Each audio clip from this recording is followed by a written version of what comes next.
Chào mừng cô bác, anh chị em và các bạn đã đến với kênh HT Live. Mỗi ngày một quả táo, thầy thuốc không đến nhà. Hoặc mỗi ngày bạn uống một cốc sinh tố sẽ nạp thêm nhiều năng lượng tốt cho cơ thể. Táo là một loại trái cây vàng, không chỉ trong ẩm thực mà còn là một vị thuốc có khả năng phòng tránh rất là nhiều loại bệnh. Huyền Trâm sẽ chia sẻ với các bạn một loại đồ uống, đó là sinh tố táo. Đây là những nguyên liệu để làm sinh tố táo. Mình sẽ dùng là một hộp sữa chua không đường, một quả táo đỏ, 50ml sữa tươi không đường, 2 thìa canh sữa đặc. Nguyên liệu để làm sinh tố táo chỉ đơn giản vậy thôi mọi người. Bây giờ mình cùng bắt tay vào làm nhé.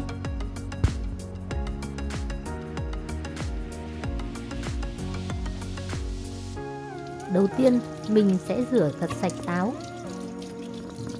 Ở nước ngoài họ trồng táo không có phun thuốc, cho nên mình chỉ cần rửa sạch và sau đó mình ăn được cả vỏ, không cần phải ngâm qua nước muối. Táo mình sẽ bổ nhỏ và cắt đi phần lõi ở bên trong.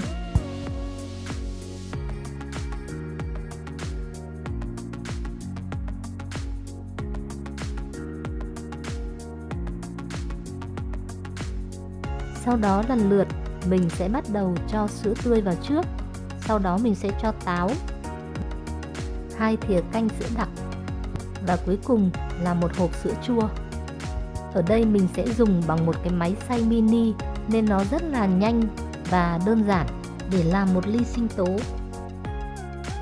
Khi xay, mọi người có thể kết hợp cho đá vào cũng được.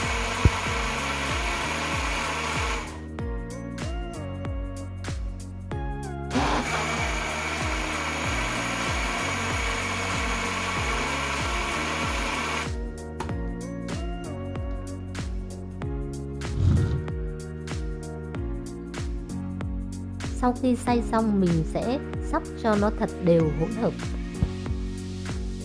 Sau đó mình sẽ đổ ra cốc và mình đã hoàn thành xong một ly sinh tố táo thật là tuyệt vời rồi. Sinh tố táo thích hợp uống vào mỗi buổi sáng, kết hợp với những bữa ăn sáng, ăn trưa nhẹ nhàng. Sinh tố táo ngon nhất là mình vừa làm xong mình phải uống liền với hương vị chua ngọt, hòa quyện tự nhiên, có vị béo của sữa tươi, rất là ngon. Sinh tố táo cũng giúp cho chị em có một làn da rất là đẹp. Huyền Trâm xin chúc mọi người mỗi ngày một ly sinh tố táo sẽ giúp cho mọi người trẻ và đẹp. Mình xin chào và hẹn gặp lại mọi người trong những video tiếp theo.